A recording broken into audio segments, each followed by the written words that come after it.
今この瞬間、世界のどこかで農家が一軒、また一軒と廃業しているのだ。農家の借金の半数以上がもう返せない状態になっているのだ。このまま進むと、3年以内に日本の食費が年間5万円以上跳ね上がる試算も出ているのだ。ちょっと待ってください。農家の借金が半数以上返せないって、それ日本の話じゃないんですか。それが食費5万円増って、私の家計、大丈夫なんでしょうか。今日は農業の借金危機という、一見地味に聞こえるけど実は食卓の根っこを揺さぶる話をするのだ。原因、歴史、日本への影響、全部掘り下げるのだ。まず現状を確認するのだ。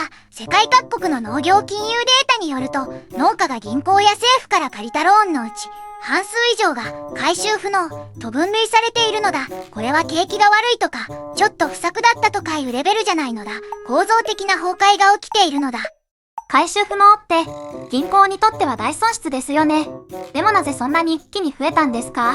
農家が急に怠けたわけじゃないですよね。そこが核心なのだ。原因は3層構造になっているのだ。第1層はコストの枠登る。肥料、燃料、農薬の価格がここ3年で平均40、60% 上がったのだ。ウクライナ戦争で天然ガスが高騰し、天然ガスから作る窒素肥料の価格が世界中で跳ね上がったのだ。小麦1トンを育てるための費用代が2020年比で2倍近くになった国もあるのだ。第2層は金利の罠なのだ。農家は春に種を買い、秋に収穫して売るまで数ヶ月間の運転資金を借りる必要があるのだ。ところが世界的な利上げで、この短期ローンの金利が2020年の 1% 台から一気に6、8% 台に跳ね上がったのだ。これはつまり、クレジットカードのリボ払いが突然2倍になるようなものなのだ。利益が出る前に利子で首が締まるのだ。コストが上がって、さらに金利まで爆上がりしたら、もう農家は積んでますね。でも農産物の売り値も上がってるんじゃないですか。スーパーでは確かに高くなってますし。そこに第3層の価格支配の罠があるのだ。農産物の価格が上がっているのは本当なのだ。でもその利益の大半を持っていくのは農家じゃなくて、巨大な食品加工会社と小売チェーンなのだ。農家はあくまで原材料を売る側で、価格交渉力がほとんどないのだ。コストが倍になっても、農家が受け取る買取価格は1割か2割しか上がっていないケースが世界中で報告されているのだ。それって、農家さんが一番しんどいのに一番儲かってないって話ですよね。コンビニで買い肉まんが値上がりしても、それを作った豚を育てた農家には全然届いてないってことですか？それは正直、ちょっとひどくないですか？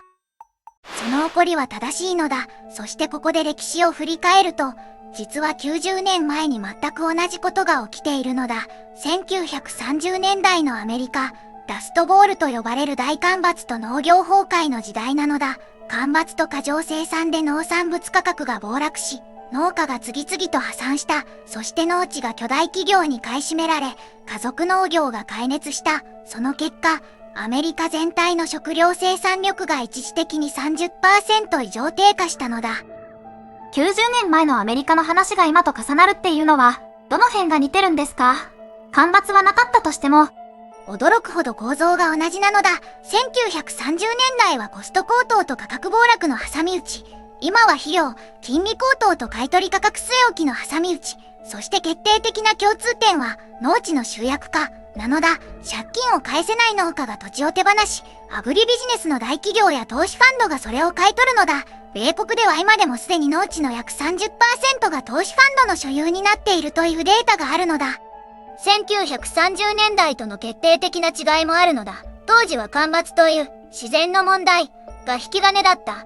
でも今回の農業債務危機は金融システムと政策の問題なのだ。利上げ、貿易関税、補助金カットという人間が作り出した問題が積み重なっているのだ。これが意味するのは意思決定次第で止められる危機だということ。でも今のところ誰も止めていないのだ。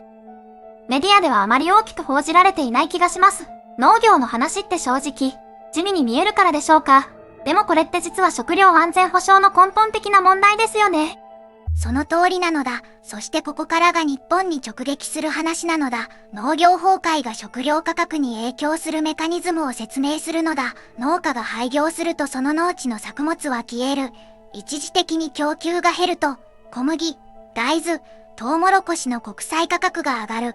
日本はカロリーベースの食料自給率が 38% しかないのだ。残り 62% は輸入なのだ。つまり世界の農業崩壊はそのまま日本の食卓価格に直接転写されるのだ。しかもこの問題、ホルムズ海峡危機とも連動しているのだ。イランをめぐる紛争でペルシャ湾のタンカーが止まると、石油が来ない、農業機械の燃料がなくなる、肥料の原料となる天然ガスも来ない、食料危機と資源危機が同時に進行するのだ。次は、この危機が実際に日本の家計にどう数字として現れるのか、具体的な試算を見ていくのだ。ここまでのポイントを整理すると、農家のローンの半数以上が返済不能で、原因はコスト高騰、金利急騰、買取価格の低迷という3層構造。歴史的にはダストボールと同じ構図で、日本の食料自給率 38% のせいでこれが直撃してくる、ということですね。では日本の家計への影響を具体的に試算するのだ。農業金融問題の研究機関のデータをベースにすると、農業債務危機が本格化した場合、小麦、大豆、トウモロコシの国際価格がさらに25% 上昇するという試算があるのだ。これが食品価格に転嫁されると、食パン1斤が現在の約200円から230円前後に、豆腐が95円から110円前後に上がる計算になるのだ。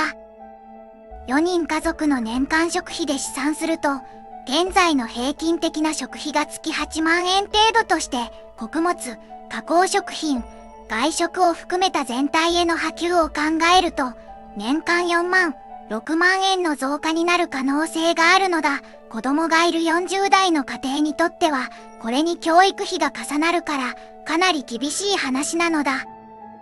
年間4、6万円って、月にすると3000、5000円増ですよね。正直それ、私の感覚では、もう十分で上がりしてる、状態のさらに上乗せですよ。子育て中の家庭は本当に大変だと思います。さらに視点を広げると、これは単なる食費の話じゃないのだ。農業が崩壊すると、農村地帯の雇用も消える。日本でも農業従事者は2023年時点で約116万人いるのだ。もし海外の農業機器が輸入食品価格を押し上げ、国産農業が競争力を失えば、日本の農家も連鎖的に追い詰められるのだ。農業は食料を作るだけでなく、国土の保全、水の管理、地方経済の基盤を担っているのだ。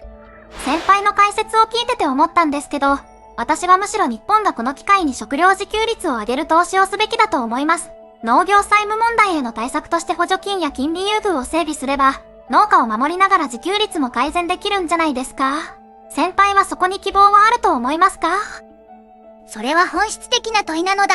実は BBC とロイターの報道を比べると、BBC はホルムズ海峡危機をエネルギー問題として報じているけど、ロイターは食料サプライチェーンへの波及まで踏み込んでいるのだ。この差が重要で、食料危機は最初はエネルギー問題として現れ、6ヶ月、1年遅れて食品価格に出てくるのだ。日本はまさにその遅行指数の読み方が甘い、と僕は正直思っているのだ。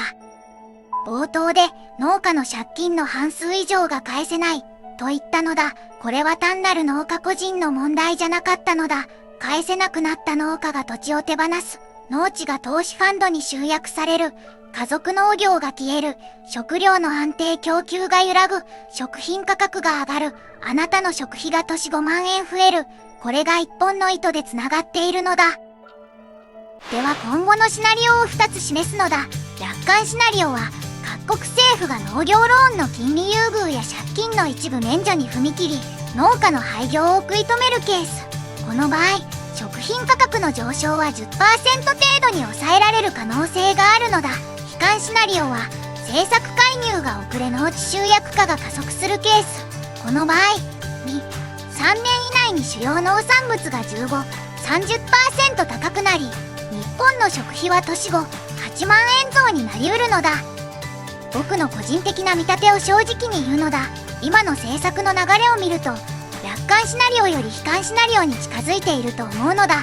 でも歴史を見ると、1930年代のラストボール後、アメリカは農業支援政策を大幅強化し、食料生産を立て直した。危機があって初めて政策が動いた。今回も同じパターンをたどる可能性があるのだ。問題は、動くのが早いか遅いか、なのだ。あなたは今、食料問題を自分ごとにできているのだ。コメントで教えてほしいのだ。明日は農業機器と関連する食料安全保障の最新動向をお届けするのだ。チャンネル登録と高評価で待っててほしいのだ。毎週水曜はテック最前線をお届けしているのだ。また明日なのだ。